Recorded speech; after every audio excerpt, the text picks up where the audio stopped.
Hello and welcome to Helping Other People Excel, or HOPE as I like to call it. And the goal of our show today, our presentation, is to bring hope into your life and maybe the lives of others around you that you might know. And so if you have somebody handy, tell them to sit down with us and we'll try and share this next half hour together and help everybody excel, helping other people excel. So I want to thank you for joining me for this half hour and letting me come into your homes, and hope that will be a blessing to you. I'd like to first start out by thanking my sponsors. I'd like to, of course, thank WCET Television in Hudsonville, Jenison, Granville, and for their efforts in putting our show together. JB for his fine editing, and all the rest of the staff that works behind the scenes to make this all happen. So we want to thank them. And then PamperMeNaturally.com. And they have a nice array of soaps and lotions and other fine skin products that can help you stay clean and healthy. And they like to say that if your skin could talk, it would say, "Pamper me naturally." So thank you very much, Pamper Me Naturally, for all of your fine support. And also Perry's Place in Cedar Springs, 90 North Main Street in Cedar Springs. And they have a place for fine herbs and teas and more. They also include massage therapy. I think they have a little bit of acupuncture therapy, but also many good things for your body as far as keeping it healthy and helping you get better if you have something that's bothering you or whatever. Stop in and see Perry and tell him I sent you, and I know that he'll be able to help you. He's got a lot of good experience at that kind of thing, and has helped a lot of people that I'm aware of. So he also has stuff for people that are gluten-free and lactose intolerant. Because he has problems with that himself, and so if you stop into his store, I'm sure you'll find a lot of good products to help you with those things. So thank you, Perry, also for your support. Today, kind of a continuation from the last two shows, kind of a little bit of my story and how I have gotten to the point where I am and how I got free from what I like to call the hamster wheel, where I was just running as hard as I could every day and doing the best I knew how, I thought, and just it seemed like I could never get any place. I was always in the same spot at the end of the day, and I'd collapse in my bed at night and wake up in the morning and start all over again on that hamster wheel. And I know probably some of you are going, yeah, I know what you're talking about there, Jim, because I'm there too. And boy, you know, I think that's largely why I'm here with this show and this presentation, is because number one, I know what that's like to be on that hamster wheel and be there where you're at. And number two, I found some new information that changed my life. It literally changed my life. And having done that and made me a new person, given me a new lease on life, given me hope, which is our show, Helping Other People Excel, I just wanted to share that with you and with others, and hopefully help change your life too, because I know the relief that I felt and found when I got that new information, and I realized that I didn't have to run that hard hamster wheel every day. Life didn't have to be like that, and that I could be successful and I could move forward and I still could have things good.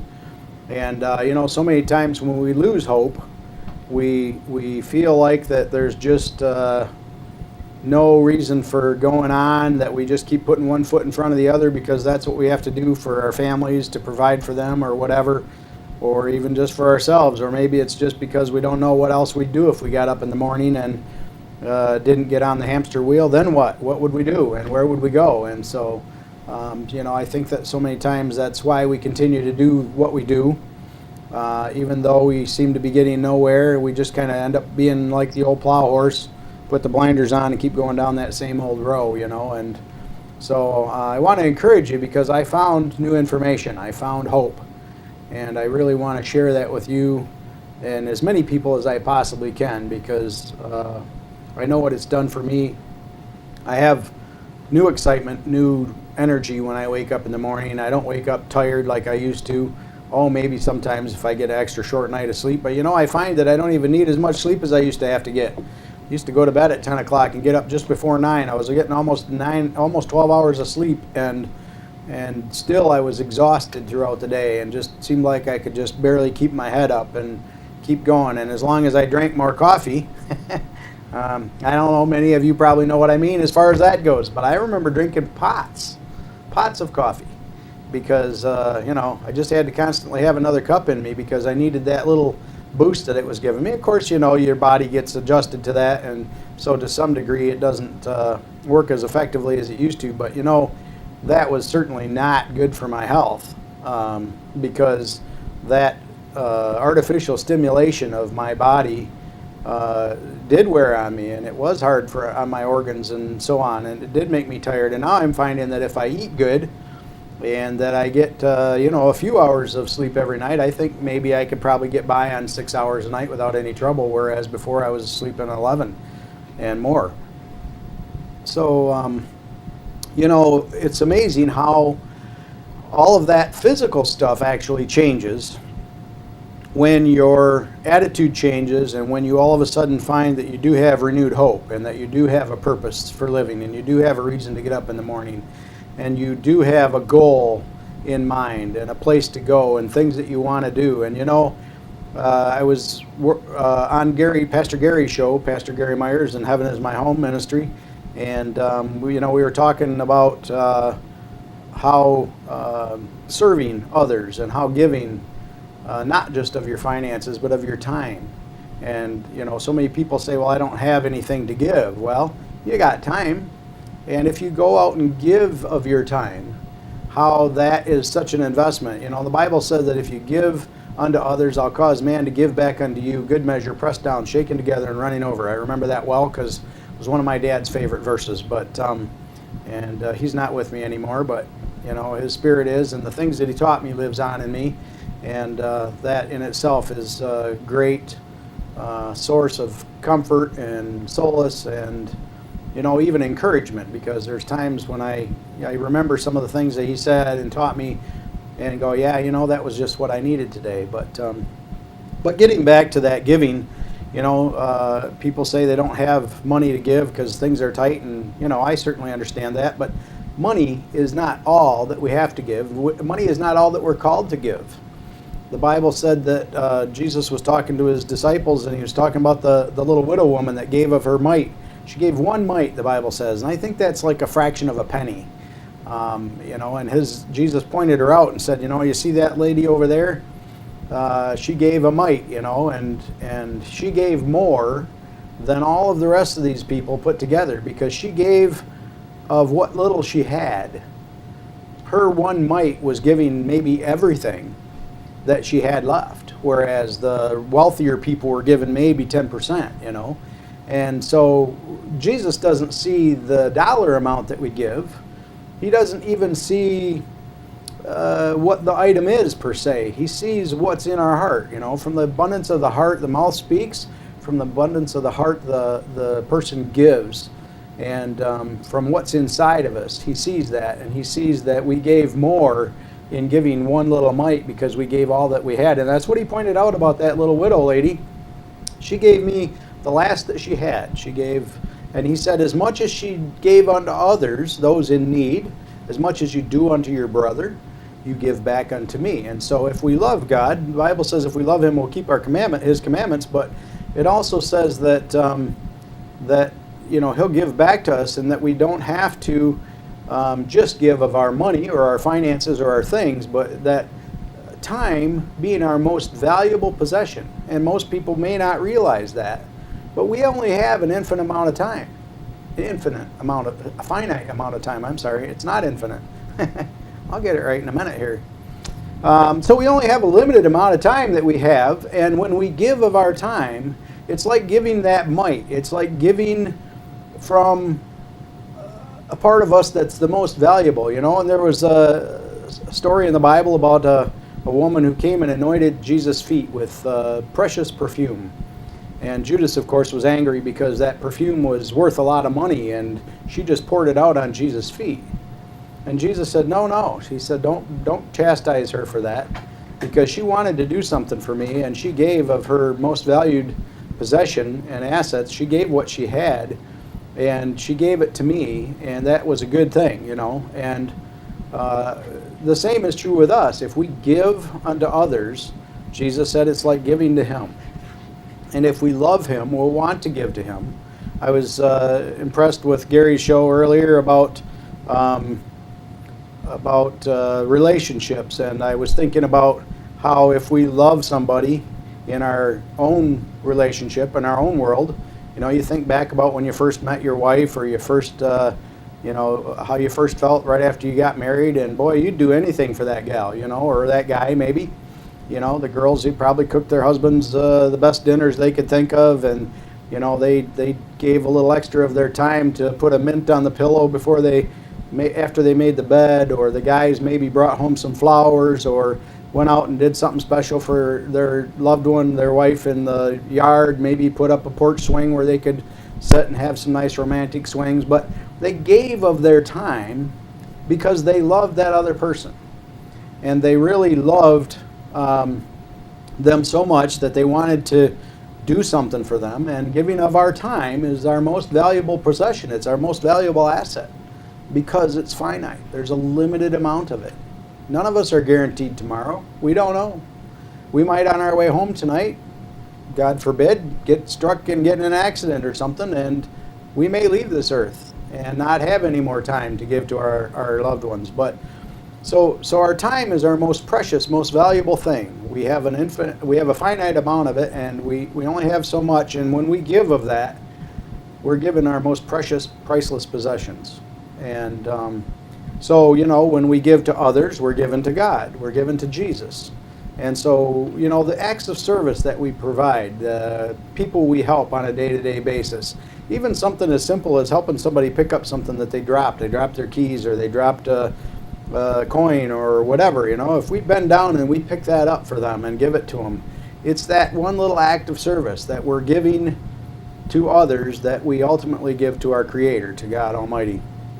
And I'm beginning to learn so many of those things. I've been changing my perspective. The information that I got, getting back to the original part of our story today here, I've learned the information I've learned to change my perspective, to change my thinking, and to look at things from a different way. Because the way I looked at it was, honestly, I got to say, it was selfish. I looked at my life and I wanted more, and that's not bad in and of itself. It's good to want more, but my focus was on my getting more. My focus was on how can I get what I want in life? How can I get more money? How can I make another sale? How can I get a raise? How can I me. And that was always how, and sadly that's how most of us are when you really think about it. The funny thing of it is that God chooses the foolish things to confound the wise. And He doesn't work the way we work. He doesn't work the way we think He should work. And what I'm beginning to find out from the new information I got is that if we give, the Bible said, if we give, God will cause the others to give back to us. Good measure, pressed down, shaken together, and running over. And that the true way to really get what it is you want is not to go chasing after it yourself. But the true way to get what it is that you want is to go out and help others get what they want. And Zig Ziglar once said that if you help enough other people get what they want, you'll get what you want. And that in itself, in a nutshell, is the principle that God laid down in His Word, one of His basic laws that He gave to us, and said, if you want to be successful, help other people be successful. What you give will come back to you. Earl Nightingale, I always quote from him because I just love his stuff, but he says that what you plant is what you will harvest, or what you reap. The Bible says that which you sow, that will you also reap. And so if you want to reap in abundance wealth and success, then you need to go and plant that somewhere. And you plant that by helping other people be successful and get wealthy. And the more you do that, and the more you plant, the more you will reap and harvest, because that's how the law is. Earl Nightingale would say that not only is it that way, but it cannot be that anything else. It has to be that way because it's a law. It's a law like the law of gravity. If you drop an apple from a tree, it's going to fall to the ground. It doesn't go up. because the law of gravity says that's how it works. And the law of life says that what you plant, you will reap. And if you just think about that for a minute, and you go out and plant and sow and harvest, sow help to other people. You help others become successful. You help others get through their day-to-day life and help them with their struggles. You'll reap in abundance what you've sown. You know, you think about one little kernel of corn. You take that little kernel and you plant it in the dirt. You water it, you fertilize it a little, let the sun shine on it, and before long you've got a little plant there. A nice corn stalk, not a tomato plant, not a squash plant. No, you planted corn. So you're going to get a corn stalk. And as that corn stalk grows, it starts to put off little shoots, and it starts to get what we call ears. And on each one of those ears are hundreds of tiny little corn kernels like what we planted in the ground. Hundreds on each ear. And, you know, one stalk of corn may have 3-4 ears on it. And, you know, it's been a while since I was out in the cornfield, but as I recall, it seemed like that's how many there were.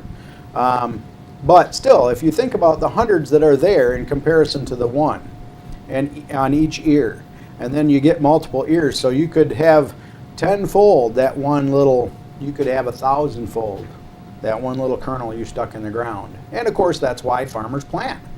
Farmers plant because they understand that concept of agriculture, and that if we put one seed in the ground, we'll get thousands in return. And so that's why they do it. And, you know, truly that's wealth. But it's wealth that's produced and created by God. It's God that sends the rain. It's God that provides the fertile soil. It's God that provides the sun that everything so desperately needs. And, you know, it's Him that provides the increase when we plant. And the same is true in our lives, in our day-to-day lives. As we plant goodwill toward others, as we plant in others success, we try and help them become successful. We try and give to them, those that are in need. Maybe it's painting a house for somebody. Maybe it's putting on some shutters. Maybe it's just helping the lady get into the store and get into the wheelchair. You know, it's all those little things that we plant. And when we plant those, the more of those we plant, the more we're going to get back. It not only is that way, it can't be any other way. It has to be that way because that's the law. And so that's some of what I've been learning in my life that has changed my perspective. It's changed my way of thinking. And what I found out from when I was on the hamster wheel and when I was struggling through life is that if I wanted something different, then I had to do something different. The problem was I didn't know what different to do. And I think we've talked about that a little bit already on the show, that, you know, what do you do? How do you know what different to do?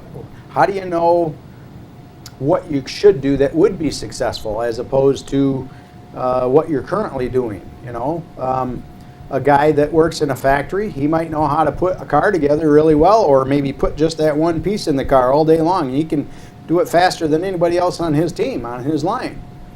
But, you know, when it comes to putting an alternator on the car, he's going to be a lot slower if he's going to know how to do it at all. He's going to need some instruction probably up front and so on, because that wasn't his part of the car he was assembling, you know. And so the same is true with us in our lives. If we look at our lives and we go, you know, I really don't like where I'm at in life. I really don't like the results I'm getting in my life. I really don't like what I'm harvesting. What I need to do then is change that. I need to change what I'm planting. I need to change what I'm putting out.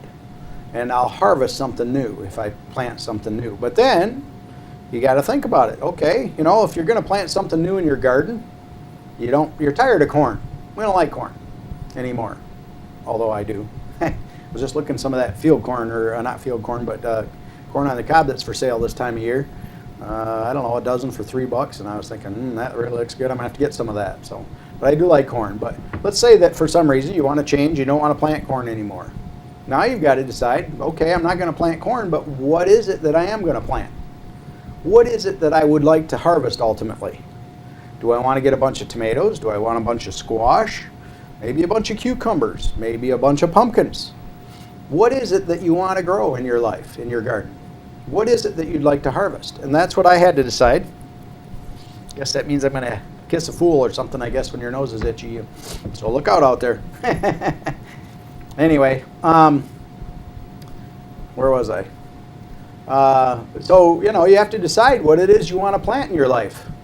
Um, what do you want to harvest? How do you want your life to be? And that was one of the things that when I was first exposed to new information, they said, Jim, when you were in school, you were told, you were asked by your high school counselor maybe, what would you like to do with your life?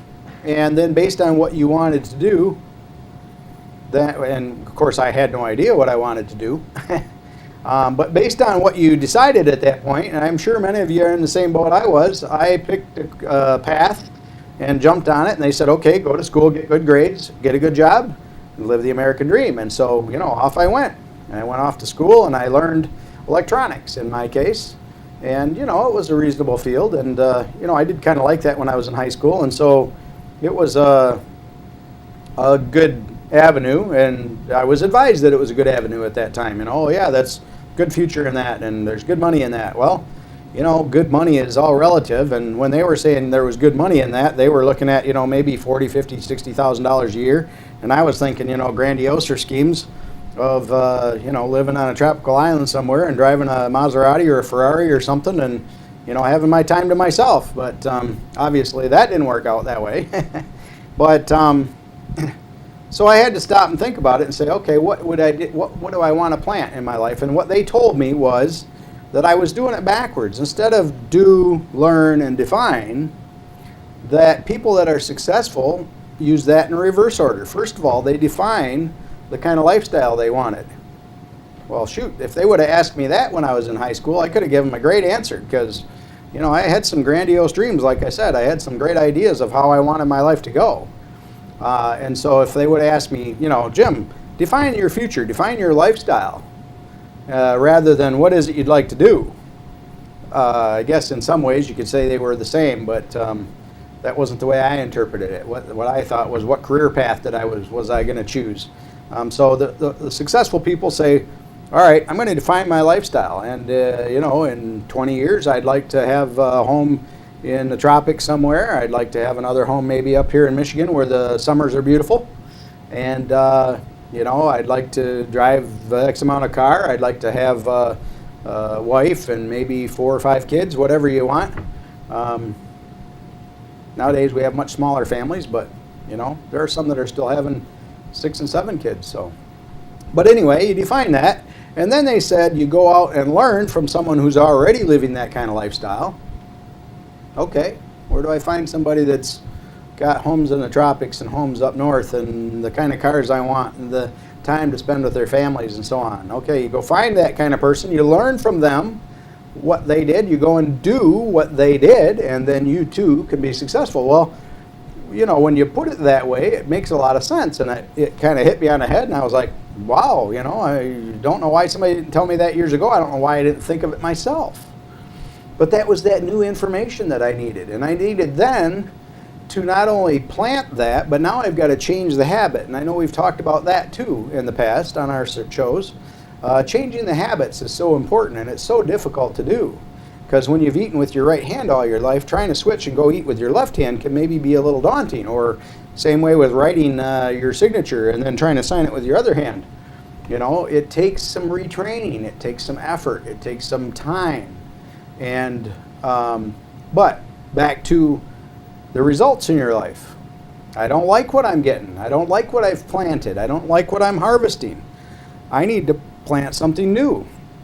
Well, when you plant a new kernel of corn, do you instantly get ears of corn? No, you don't. It takes time. It takes effort. You got to water. You got to fertilize. You got to give it ideal conditions. And then as it grows, it will grow nice and healthy, and it'll need to be pollinated. And then, a lot of things that nature does already for us. But all of these things take time. The same is true with changing our thinking. We can't just today say, okay, I'm going to stop thinking that way. I'm going to start thinking this way today. I'm going to stop thinking like a factory worker today. I'm going to start thinking like a businessman. I'm going to start thinking like an entrepreneur as opposed to a farmer or whatever it is that you're in that you don't want to be in anymore. Changing that thinking and changing that habit process doesn't happen overnight. It doesn't happen the instant you put the corn in the ground. It takes work. And retraining ourselves to think the right way is what's important. And you know, that's, how do you do that? Okay, you think about the training that you had. Someone said that it takes 40,000 hours to become an expert at something. At least that's what I remember. Maybe it's more, maybe it's less, but I think 40,000 is what I recall. So to become an expert at something, you need 40,000 hours of doing. So doing is one of the first important things that we have to start on in order to get there. But to become an expert, we have to keep doing repetitiously over and over. Okay, when you first start doing it, are you any good? Maybe you can remember back to the first time you started writing, way back in, I don't know, first grade, second grade? I hate to say it, but it was a long time ago for me. However, I know I wasn't very good at it then. No, I struggled and struggled and struggled, and penmanship was not a good thing for Jim. And I had to get you remember, how many people remember the little lined papers that you had? They had the three little lines. You had the top one, the kind of dotted one in the middle, and then the other solid one on the bottom, and you had to put your cursive writing, and you did the little A, and you had to make sure the top of the A hit the middle bar if you're doing a lowercase, and the bottom of the A went to the bottom of the bar, the little line came down to the bottom of the bar. We had to take some time, we had to take some effort, some struggle. How many remember trying to learn to ride a bike? You didn't just hop on it the first time and take off pedaling down the road and go join your friends? No, you skinned a couple of knees or elbows or something like that. It was difficult. It seemed difficult at the time. Now you hop on the bike, you don't even think about it. You take off and you ride down the street. You sign your name, nobody thinks about making it, perfect.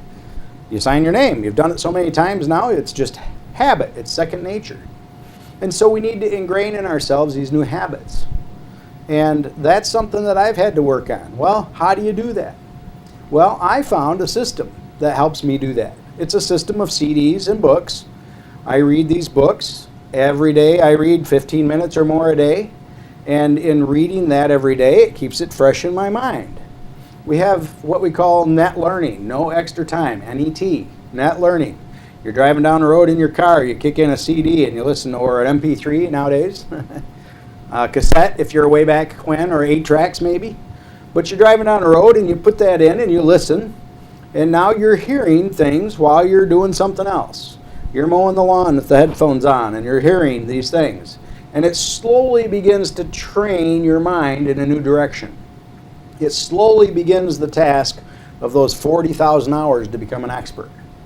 And as we do that every day, every day, every day, every day, we gradually retrain and the plant starts to grow. We put the seed in the ground, we water, we fertilize, we let the sun shine, we give it the ideal conditions, and the plant begins to grow. In our lives, the plant begins to grow, and as the plant begins to grow, it eventually starts to flower and it produces fruit. And now all of a sudden we have the results that we wanted, the results that we were looking for, because we intentionally planted what we wanted in our lives. We defined what it was we wanted first, learned from others that were having a lifestyle like that, and go and do what they did or something similar.